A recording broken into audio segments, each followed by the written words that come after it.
All right, what's up, guys? Welcome back to another debate. I'm Nathan Norris, Nen. And I'm Cameron Vargas, or Cameroon. All right, so just jumping into it, we're going down our top 10 point guards of all time in the NBA. We're going to start off going 10 to 1.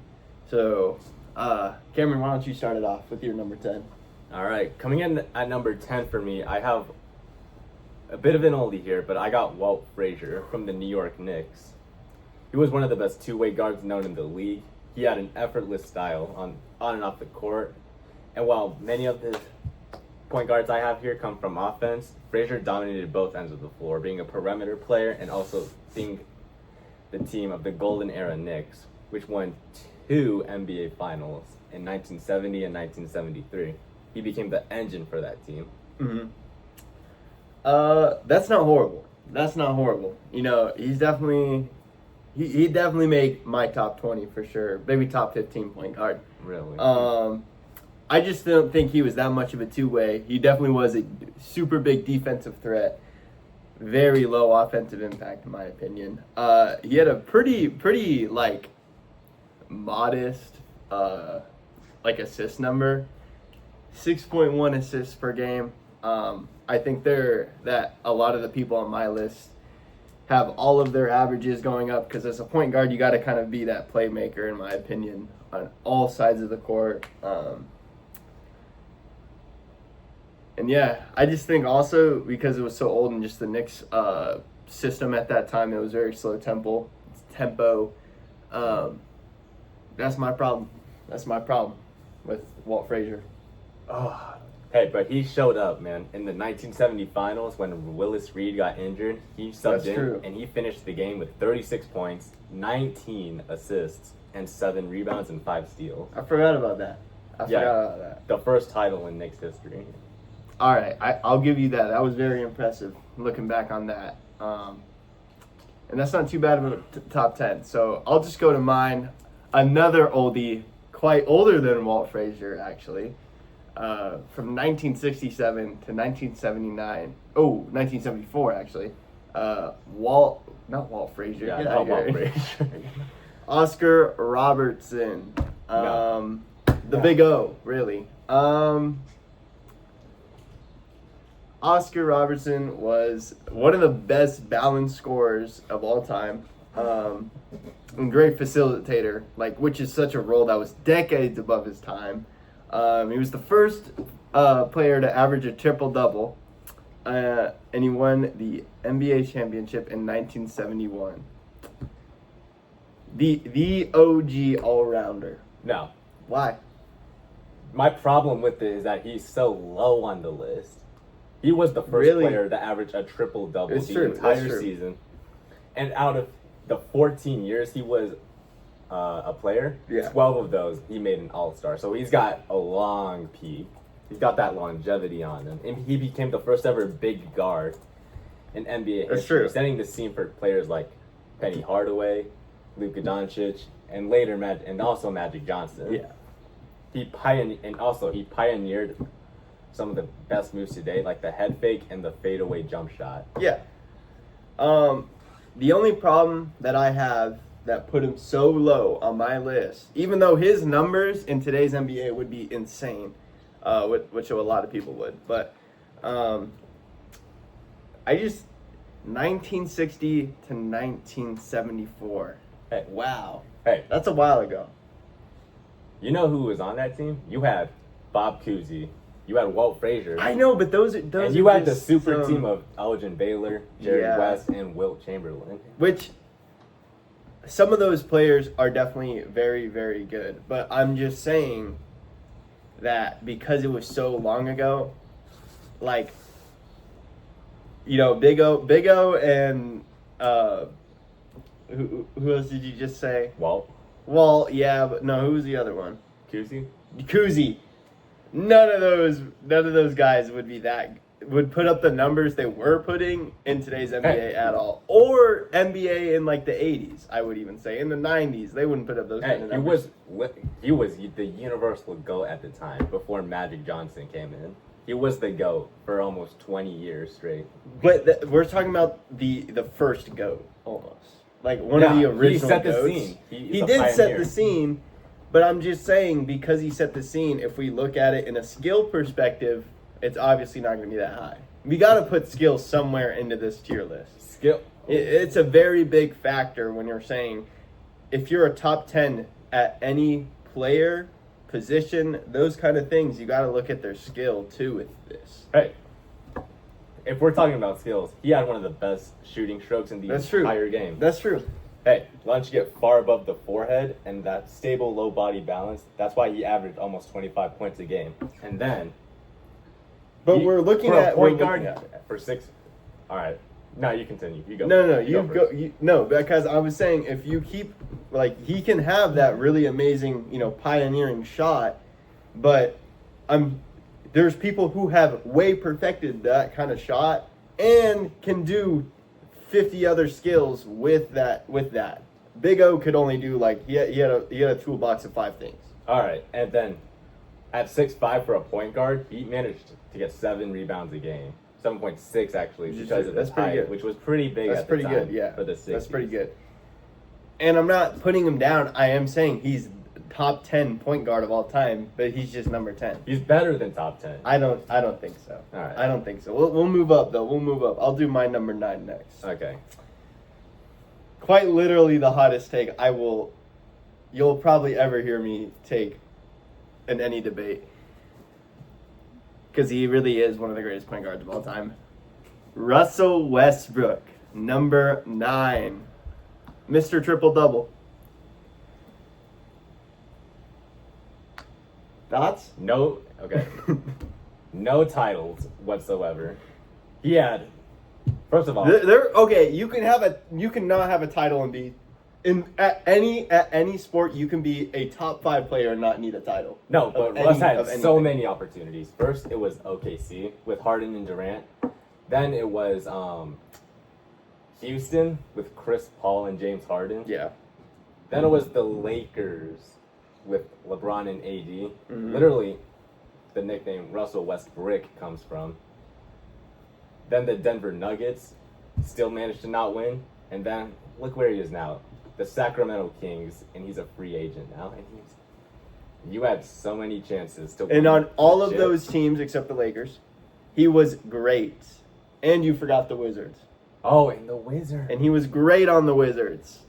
He was great on all of those teams. He just couldn't ever bring them to a championship, which is why I have him at number 9. But for his skill alone, just the capability to do 3 big stat lines and those triple doubles. I mean, he was a one-man team just because of those numbers. He had a high usage rate and a questionable shot selection. Have you seen some of the shots he's taken before? In his later years, yes. But if we're look at his athleticism though, that carries him alone through all of that. 2017 MVP, if we're forgetting, and he averaged a triple-double 3 seasons. For 3 seasons, he averaged a triple-double. Yeah, we're not ready for triple-doubles. All right. You want to say that? Okay. And the emotional intensity he was bringing to the court with his athleticism was insane. Unimaginable. So go on. Fine, all right. At number 9, from 1994 to 2013, I have Jason Kidd. Okay. Hey, if you're... I'm a hater.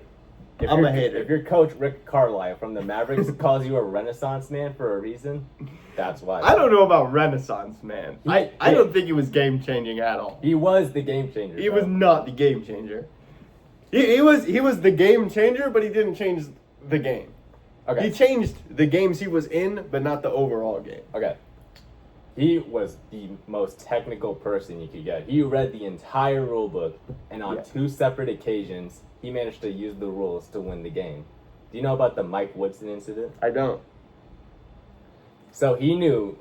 So he's playing on the Nets, and Woodson was the coach for Atlanta. Mm-hmm. So in the final seconds of the game, Jason intentionally ran into the coach, Mike Woodson, because he was on the court, which he should not be. And that's what garnered him a technical foul and gave him possession, and that's how he that's how he shifted the momentum to his team to win the game. Interesting. And there Smart was guy. there was another incident. He was on the bench actually, and the thing was, he was holding a cup of soda, and so he knew that if one of his teammates bumped into him, it would force the game to stop to clean it up, and that gave him time to make a game plan in the final seconds once again, and that's what led him to be another close but a victorious game. And okay, do you know what a Renaissance man is to begin with? Break it down for me. So the first ever Renaissance man, Leonardo da Vinci, was a master at a bunch of fields, from anatomy to art to engineering. Jason Kidd was the exact same person. When he retired, he had 137 triple doubles. It's not a lot now, but at the time, that was third in the league. And that's how he showed off the playmaking field, the scoring field, and the rebounding field. And then he became a transitional offense master. So he was quick and able to turn a simple rebound to offense without the defense being able to be set up. And he wasn't perfect at all the time, because during his start of the career, he was actually dubbed Acing Kid because he lacked the J, or the jump shot. That's true. 40%. Yeah. Field goal. And then when he retired, he made the 5th most three-pointers during the time of his retirement. And he had an impact. The New Jersey Nets before him were a poverty franchise. And so when he got brought in, they became literal NBA contenders. And then pair him up with Jason Terry and Dirk Nowitzki, that became crucial to a very hard 2011 championship victory. Well, first of all, let's really break down a couple of things you were saying in there. You were just talking about, accuracy with Russell Westbrook. Let's talk about Jason Kidd's 40% career field goal percentage and 34% three-point percentage. Pretty horrible for a point guard, in my opinion. Very low on the court. I heard a lot of these things. I'll give him top 5, maybe top 5 role player of all time, even. Whoa. Maybe top 3. But do you know what a role player is exactly? Jason Kidd, bar for bar. You don't need to be on the court to win those kind of games. First of all, a role player is someone. Oh shit! Never mind. You know it. Yeah, I'll continue too, because you're thinking a role player is only just when you have a star on your team and you're the side kind of guy. Yeah, that's also what he was with Dirk Nowitzki. Carried him to his championship. And on the court, he definitely was very strong defensively. But that's about all I can say for Jason Kidd actually being on the court. He was not overall game changing. He didn't have any skills that will carry on for the rest of NBA culture. And he was not versatile in any sense of the game other than defense. That's my problem with it. The thing is, even despite his low percentage, he was still one of the greatest offensive geniuses to play the game. Ooh. Yeah. I don't know. No, I think that's a popular. I don't know. Over, who was your number 9? Russell Westbrook? Yeah, he is definitely over Russell Westbrook. Stop. Yeah. No. Okay, well, that's the thing. He evolved over his career. He might have had bad field goal percentages, but he got them higher by the end of his career, man. Not everyone starts perfect. That's fine. He showed real signs of development. Okay, sure. I'll give you that. All right. Go on to your number 8. At number 8, I have Steve Nash. Okay. I have him. I got him a bit higher. A bit higher? I got him a bit higher. The thing is, he was 5-time assist leader in the NBA. Yeah. And before Curry, had the highest free throw percentage at 90.4%. That's really, yeah. I think so. And he became part of the 50-40-90 club. So 50. Yes. Yeah. 4 times even.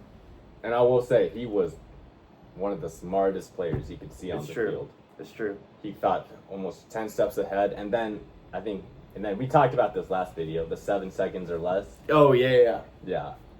He was just the perfect player for that role. The only reason I have him so low, he did not have defense, bro. He was physically, I think he was physically one of the scrawniest people. It's true. As a point guard. And he had no team championships either. And his MVP runs, they were well deserved, but they were very controversial. Yeah, they're very controversial. I'll get to it why I have him a little higher, but that's fair that you have him a little lower. I understand that coming from how he plays and especially his defensive side.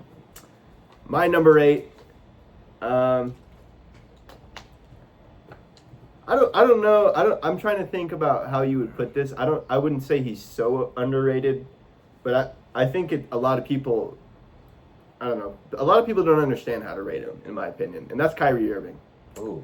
23.4 career point per game and 5.7 assists per game. Those are some good stats. We all know, Kyrie Irving's ball handling skills, and his creative finishing. I mean, it is out of the world the way he just plays, and above all that, his clutch, amazing in my opinion.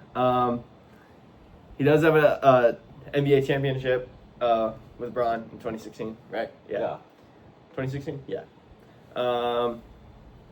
Just an artist, really. One of the most fun players to break down and understand how they're playing, in my opinion. And this kind of goes into one of my last lists where I said Calvin Johnson was number 2 wide receiver of all time just because of his skill. I'm putting Kyrie Irving number 8 just because of his skill. Because if we were going off skill, who knows where we would put him. But yeah, that's why I have him so high. But what do you think? Okay, I will agree with you. He was one of the most fun players to see, but not even just his stats, but his team history also has a little bit of history. So first off the stats, only 5.7 career assists as a point guard, and then no MVP votes ever, and the highest he's gotten was an All-Star second team. That's true. And then we get to the history. So after trying to leave LeBron's shadow, he joined Boston, which is pre-recorded how Jason Tatum and Jaylen Brown, Kyrie, they just did not get along very well. Yeah. And then we get to Brooklyn. They had so much potential to win the title, but it's just Kyrie missed a lot of one season in particular, 2021 through 22, because he refused to get vaccinated for COVID-19, which kind of just shows. Listen, you're free to have your own. You're free. Okay. You can have your own beliefs, but that's why it was just detrimental to the impact of the Nets, because they really could have won a chip. Yeah. I think I can look all past that, because that's just a lot of those things are just unfortunate, in my opinion, that he did not have. When you say those things like he had total control over them, but a lot of the things his team chemistry on Boston, he was put there, he can't do much, The whole Nets thing, his beliefs, believe it or not, but if he didn't want to and it was getting kind of forced, that's not on him, kind of thing, in my opinion. That wasn't his, how do I put it? That wasn't all the way up to him, But I just think that really we're going to start seeing a lot in understanding what Kyrie Irving has impacted to the NBA. A lot of rookies reference trying to break down Kyrie Irving's skill to play in their game. And that's why I just think, that it's a hot take, I understand, but I think soon people will really start understanding in the next couple of years. Yeah, I'm sure in the future when Kyrie is finally healthy again. Yeah. And then he pairs up with Cooper Flag and who else? That's kind of the only one, but there's that, and then Morez, But I'm sure, we'll really see his impact. Yeah, but we'll for now, I have him snubbed out of my top 10. Yeah, I got you. I understand that. All right. You want to do your number 7? My number 7. One of my top 3 favorite players. But I just think when we look at what he brought to the NBA, I think that's something that is out of this world. Allen Iverson, AI. Number 7 top point guard of all time. 26.7 point per game. 4-time scoring champion. 2001 MVP. One of the hardest MVP awards, in my opinion, ever. That's a debate for another day, but definitely one of the hardest MVPs ever. So undersized, but just his heart and like his passion to get that, like, just keep scoring is insane to me. Allen Iverson is one of the best players to do it, and I would have ranked him if this was about shooting guards. But this is about point guard. He's a point guard. He's a point guard. No, he was a shooting guard. He was a point guard. For the peaks of his career, whether it was in Philly, he was a point guard. And a shooting guard. He was mostly shooting guard. Whether it was I don't Philly, know about that. Whatever. The way he drives, he was not a shooting guard. No, he was a score-first point guard, which is basically a shooting guard.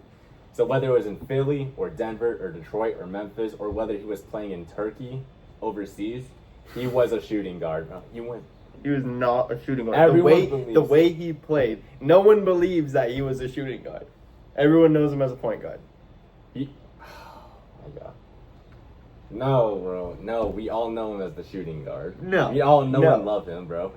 Everyone loves him. We love the point guard, Allen Iverson. Everyone loves Allen Iverson, parenthesis point guard. His peak seasons, bro. Peak. When he won the MVP, was he a He was a point guard. In 2001, he was a point guard. In 2001, he was a point guard. A shooting guard. His famous quote was, "I wasn't a point guard. I was a killer." Okay. What? Yeah. What are we talking about? That was his line. Yeah, that was his line, but that doesn't mean he was a shooting guard. He literally said he was not a point guard, so he's not the point guard. Let's see. Can we believe this? Yeah, I don't believe the things he is saying right now, because what are we talking about, bro? What are we talking about? All right, let's just keep going then. Let's just, you just keep talking, bro. All right. Keep talking. You're number 7. For my number 7, it's another oldie, but I have Jerry West from Los Angeles. Hey, if you're the face of the NBA logo, you have to be up here, bro. He was dubbed Mr. Clutch because even when the stakes were at the highest, he still felt a strange sense of calm, and that's why he fed off the opponent's anxiety to make the game winners and the buzzer beaters. And we cannot underestimate, he had the greatest work ethic out of every NBA player today. He had countless hours on the court, whether it was on practice or off practice or on his free time. He had an extreme fear to fail, and he, even in his premier performances, world class, he still felt dissatisfied. That's how you know he had that ruthless desire to pursue more and perform better. And also, a 14-time All-Star, an NBA champion in 72, and the Finals MVP in 1969, which is the first time the losing team has ever won the MVP title. So, I don't even have him in my top 10. And the reason for this is when we look at the point guard role, he's not a floor general because he lacks the assists. I wouldn't say he's revolutionary in the way he played. He was just a good player. Also, what are we talking about with Allen Iverson? Jerry West is literally a shooting guard. What? No. Jerry West is literally a shooting guard. He might have entered the league as a shooting guard, but as his career progressed... in his peak, like you were saying with AI, Jerry West was, like, in the time everyone was watching him, in the time everyone knows Jerry West, he was a shooting guard. Yes, but when the Lakers signed Gail Goodrich to the team. He got moved to point guard, and that's when he really shined because he was Steph Curry. Because he was also a point guard, but also a great scorer. So he was Steph Curry before Steph Curry. Oh my God! So we both just have players at number 7 who really should not be point guards. I guess, bro. Number 7, shooting guard. There you go. All right. All right. We have changed rooms because of how hot it was outside. All right, so at number 6, one of the most underrated guard players ever, we have Chris Paul. Ooh, I love that. You do? I love that. All right. I even have him higher. Just a little, because of another player we'll go on. But I love that. Okay, so statistically wise, he was good. Yeah. Accolades wise, he needs some improvement. But the impact he had was literally off the charts.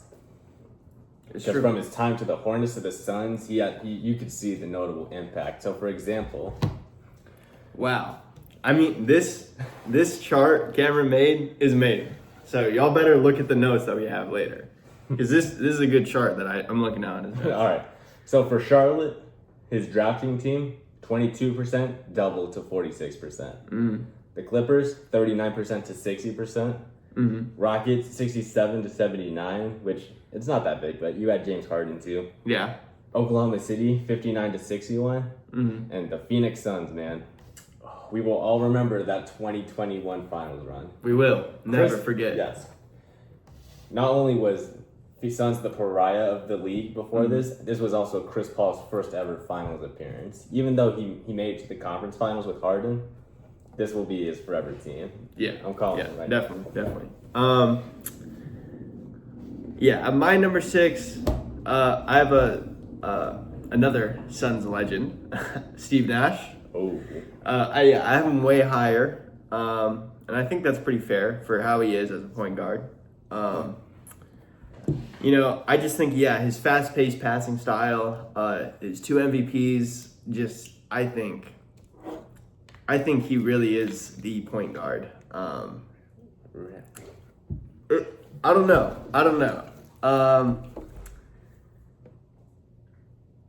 His 4 50, 40, 90 seasons, I just don't see how I don't see how you can get him much lower than number 6. Okay. This is another thing about comparing statistics, accolades to impact. Because Chris Paul not only had a team impact, he had a personal impact. He helped raise some of these stars. Yeah. Like SGA. Yeah. He got invited to Paul's house to watch film. Devin Booker. They started yelling at each other for some reason. Yeah. Just because they had flaws in the game. Just for fun. And then Wembanyama notably got the PhD in basketball from CP3. Yeah. Which shot him to the matches. Physical, giant. Well, I have Chris Paul higher than Steve Nash. Yeah. Okay. I'm just saying that Chris Paul is great. I even have him higher. But Steve Nash. Yeah. Okay. Below. I still have Steve Nash below Chris Paul for sure. Okay. Yeah. So you want to do my number 5? Yeah. My number 5 is Chris Paul. It's higher. It's higher. I put him over Steve Nash. I have him, Chris Paul, like Cameron was saying, elite IQ. The clutch facilitator himself. What a guy. The floor general, really. Yeah. But yeah. So at number 5, now we're getting into the possible GOAT discussion here. I have John Stockton. Okay. Now, our lists are really similar right now. Yeah. That's interesting. Okay. First of all, the all-time leader in both assists and steals, because assists is the point guard statistic right there. It is strictly a point guard statistic. Mm-hmm. And also, one of the best duos with Karl Malone. It's true. What about his off-the-court stuff? Well, we're not talking about Malone. We're talking about Stockton. Yeah. They played a record of 1,412 regular season games together, and this became one of the best pick and roll duos. It's true. Because you had other players here, like Dirk and Jason Kidd and Steve Nash and Stoudemire. Yeah. No, this team was great. This team was incredible. It's true. No doubt. I can't argue with that at all. 2 Olympic gold medals too, right? Yeah, 2 gold medals too. Yeah. Wow. What a guy. Yeah, definitely a possible GOAT discussion there. So we'll go to your number 4. Oh yeah, you said Chris Paul. Yeah, Chris Paul is my number 5. At number 4, an 80s icon here, I have Isaiah Thomas. I love it. All right. I love it. Okay. Because, again, the 80s NBA was no doubt brutal. It's true. But let me say this right now, he was part of the brutality, and I love that. I love he that. became the captain. The Bad Boy Pistons, you had Isaiah, Dennis Rodman, and Bill Embiid. Mm-hmm. No team wanted to face him, bro. And he managed to persevere. In the 1988 finals, he managed to score 25 points on the Lakers while having his horribly sprained ankle. It's true. What a dog. And yeah, literally the dog. He was one of the best underdogs. Even because of his solid size, he had managed to face off against Magic Johnson, Larry Bird, MJ. He proved how no matter what size you are, you can still dictate the court on your own terms. I cannot argue with that. I even have him higher. Our lists are very similar right now because I'm gonna go into my number 4. My number 4 is his number 5, John Stockton, and my number 3 is his number 4, Isaiah Thomas. Really? Yes. All right. I'll just go straight into Isaiah Thomas because you were just talking about John Stockton a little more because we're talking about IT right now. The Bird, Magic, and Jordan all in their prime. Two-time NBA champion. What a guy. What a guy. Okay. The only reason I have Stockton below Isaiah, it's because he was good, but he just was so hesitant on his plays. I know what you mean. He took shots. He let Karl Malone and some of the other players on his team do more than him, which is a very selfless, but coming statistical wise is just not the greatest. That's why I have Carmelo. That's why I have John Stockton below IT also. Both of them had great teams, but I just think IT was leading his team a little more over John Stockton. That's all I can say over that. All right. Number 3, and you had him very low, which I was a little upset about. Really? We have the Big O. Really? Again, the GOAT before any of these other players showed. Averaged a triple-double for the whole season. 12 out of 14 seasons were all-star seasons. 1971 champion, 1964 MVP, and 12-time NBA All-Star. Okay. You just can't undoubt he's going to be a top. I want to give you a scenario right now. And this scenario is, if we were ranking centers, where would you put Wilt Chamberlain? Number... in a range. He's top 5. He's top 10. He's top 3. Interesting. I wouldn't have him. He wouldn't even be touching 7. No. He wouldn't touch 7. No. It's true. So I think this is where our opinions definitely are starting to differ. With just the time-wise and his, what he was actually doing to the NBA. You can be that far away, but you better have an insane legacy that changes the game for everyone. Yes, Big O did do that for some players, for big point guards. That's all I got. Listen, some of the big point guards we just talked about, like Luka and Penny Hardaway, they changed the game. Even though one of them was cut short. Sadly. But Luka, look at Luka, bro. He is one of the best, probably the best point guard today. In 20 active players, of course. If we went right now, yes, he's the best. All right. Number 2. Give me one of the best. Oh my God. Give me. No. Stephen Wardell Curry. Okay. Let's do your number 2 and your number 1 at the same time. I'll do my number 2 and my number 1. So your number 2 is who? Stephen Curry. Okay. Who's your number 1? Magic Johnson. My number 2 is Magic Johnson, and my number 1 is Stephen Curry. No, bro. Yes. No. Yes. So we'll just go. Obviously, one of these two will leave this room as the GOAT. Stephen Curry is the point guard. He is the point guard. He might be the greatest shooter ever, but when we're talking actual point guard, the point of point guards is so you let other players on your team get an opportunity. He's the passer and the assister. That's what Magic Johnson mastered. But we're looking at also how Curry changed the game as well, because he's also making point guards into a shooting ability, while still having his assist. He has like an okay number of assists, not bad, not even, I wouldn't even say okay. He has a good number of assists, 6.3 per game. That's good. He had great teams. He was on one of the debatably greatest teams ever on the Warriors. Yeah. KD, he was helping KD. Yeah, Draymond was helping Curry, but Draymond was helping KD as well. Don't blame him for being the best on his team. That's all I got to say. All right, don't blame him. Okay, I'm gonna skip the argument. I'm gonna tell you why Magic Johnson is the GOAT point guard. Okay. First of all, 11.2 assists per game. That's the most out of everybody here, and that's what makes him a point guard, bro. He Dang, that is the most.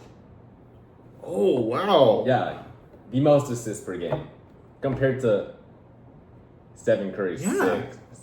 I didn't think that. Okay, but yeah, keep going. And even though Oscar might have averaged it the whole season, Magic popularized the triple-double, and that's why you got people like Russ. Yeah. You got Russ, you got Luka, you got Harden.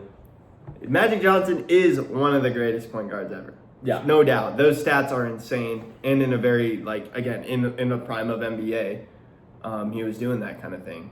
His accolades. Both players' accolades are pretty good. I mean, Magic does have the upper hand on him, but I think that's just because. Another thing. Again, Curry. Let's look at who Curry's running against, and let's look at who Magic's running against. I think Curry had a lot more competition. No. I think Curry had a lot more competition in the sense there was a range of competition. While Magic Johnson did have obvious competition. Obvious. But yeah. Listen, okay. First of all, he was another big point guard, like we just talked about with Oscar, because he was the backup for Kareem Abdul-Jabbar before he transitioned to a point guard. Yeah. But if we're talking about his competition, in the final series, he is 2-1 against Larry Bird. He is tied with 1-1 with Dr. J and Isaiah Thomas, and he is 0-1 with Moses and MJ. Mm-hmm. Those are all top 25 players. I'm telling you right now. Yeah. And he finished 5-4 against that. And then I'm not exaggerating when I say this, he saved basketball. Larry Bird might have been there, but Magic took it to the whole new level. Yeah, for sure. Curry's running gun style inspired by the Showtime Lakers. Yeah, I'll give him that. And he had his play style. He had an iconic smile the entire game, meant to frustrate people. He became a symbol for the Lakers' dominance, and that's what led him to 5 NBA titles, 3 MVPs, 3 Finals MVPs, and 12 All-Star appearances. Curry probably would not be as good without MJ's inspiration. You say MJ very lightly there. I think you're forgetting the big one, but that's all right. You know, they know what we're talking about. Okay. But, there's a lot of similarities here. I also think Stephen Curry saved basketball. Because you can say, oh yeah, well Larry was there too. Well, LeBron was there too. Was there too. Larry was there too. Same thing. Stephen Curry was part of it. And I would even say, just like how Larry and Magic did, they excited basketball between that rivalry of Boston and LA. Now we have, Cleveland and Golden State. That rivalry ignited a passion of basketball so wide. I really think it's to the same impact of Boston and LA. I just think Boston LA was a little more passionate back in the day, but I think the impact was the same. And Stephen Curry, again, unanimous MVP, another MVP, and 4 championships in a very, very, very anyone's game type of basketball that we are in right now. Okay. You're going to tell me, okay, did Stephen Curry really save basketball, though? Because I think it's been saved since the entire 2000s. It came back. I think he came back, made it wider than no one else was expecting. No one was ready for the impact Curry brought. Like, I don't know. I think Stephen Curry and LeBron, Cavs versus Warriors, was one of the greatest things that happened to basketball. I think it was too, but I think that just fueled the fire. But Magic and Bird, that was what started the fire right there. Okay. Yeah. Maybe. I mean, you still have was it Lakers and Knicks? Or what was it? Who Jerry West play against? That was big too, right? Lakers and Celtics. Is that Lakers and Bill Russell? Yeah, Jerry West and Bill Russell. Okay, I forgot. That's a long rivalry. But yeah, who did Knicks? Oh God, who did Walt Frazier play? Whoever Walt Frazier. Yeah, but again, many rivalries across many eras, and all of those rivalries kind of ignited basketball. No, it was not the Pacers. It was not the Pacers, but yeah. So if we really also went off skill, I'm giving it the skill to the greatest shooter of all time. And he's also just currently redefining the point guard as we're watching. He's a combo guard. But if we're talking exclusive point guard, then that's Magic. Because he... No, what? What? No. Yes. No. What are we talking about? Magic Johnson's so all around. Yes, but assist-wise, if you're going to tell me... Most assists per game? Yeah. Like, don't get me... that's why he's number 2, but he's an all-around. Like, he's all-around. You can't just say that, Curry's like a double guard. Like, no. Like, what? That doesn't make sense. No, you can't say that. Listen, all right. How good is Curry's defense? Okay, like... And if you're the backup to Kareem, how good would Magic's defense probably be? Probably better than Curry. Like, probably, but it's more probably. Let's look at handles, shooting. I mean, I don't think the assists show it, but I'm I won't say that. That's crazy. That's crazy. Whatever. Off the ball movement. There you go. That's another thing. Playmaking and whatever. Sure, Magic Johnson. Yeah. But he started the no looks, the spiral bombs. That's why they call it the in an old league. Let's not forget. In a brutal league at that, a physical league. When was it? 1979, early 80s. No, 79 to 91. That is the entire. Okay, but the 90s, yes. The 90s, yes, and the 80s, like early 90s, late 80s, yes. Not early 80s, not 79, not his finals MVP, not his rookie finals MVP. So I'm just saying that as it went on, yes, but not at the beginning, not right away. Was it crazy? Stephen Curry is playing against super teams every other week. Name me 5 super teams that Curry Warriors played. Because they were a super team, so that really doesn't make a better argument. Throughout all of their time? Throughout their championships. Throughout all of their championships. Let's just look. Okay. 2022 Warriors playoff run.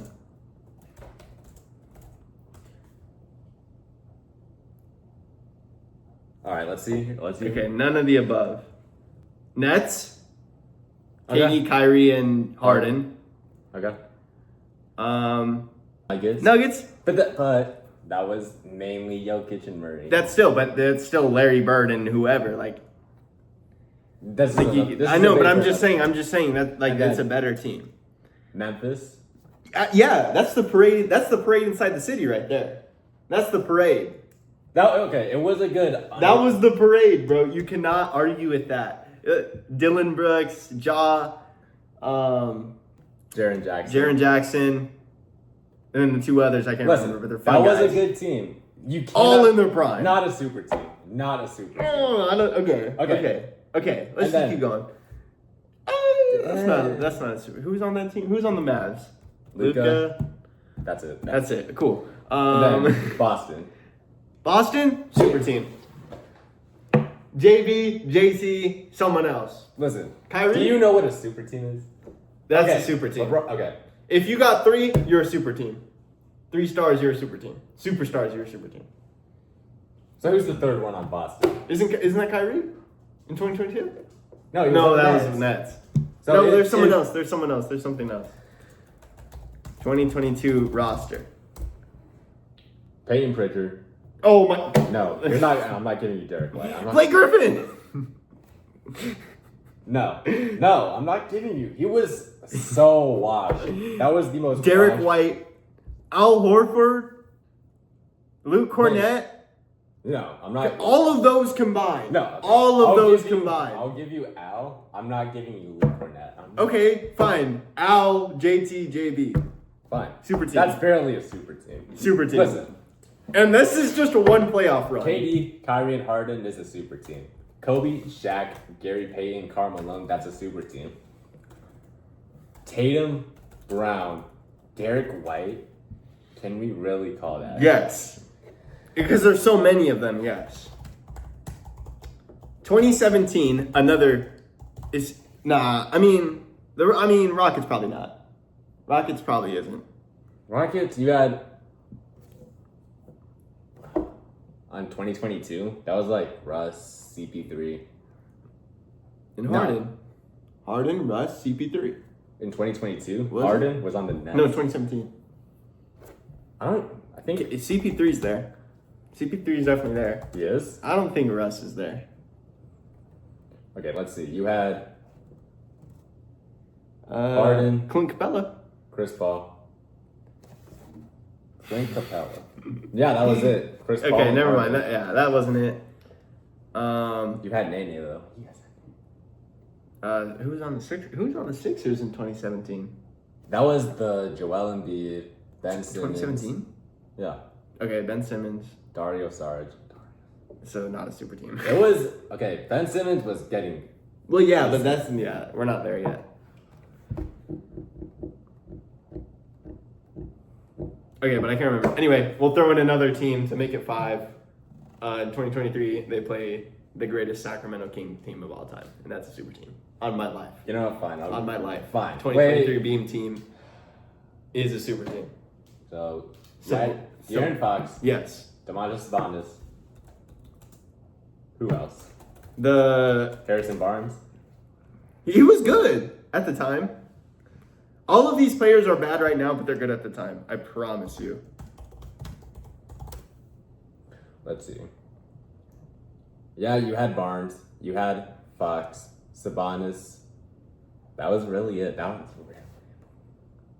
You had some. Wait, I mean, Sabonis. Fox. Ellis was good. Barnes. Super team. No. Super team. No. At that time, you would not believe me if I told you that they got first rounded. And they only got first rounded because they brought Curry to a 4-3. They were tied 4-3 with a leading champ in 2023, defending champ Warriors that they brought 4-3. No one else is doing that but they lost, and then the Warriors going to lose to who won in 2023 championship. Wait, no, okay, because Warriors lost to the Lakers, and then the Lakers lost to the Nuggets, and they would win. Okay, yeah, there you go. So all very good. And what do you know? There's another super team that you just said without knowing. Lakers at that time. No, I'm not. LeBron and AD. LeBron and AD, super team. That was the failed super team, though. The failed super team? With Russ? Wait, what was that? Take off failed, you still have super team.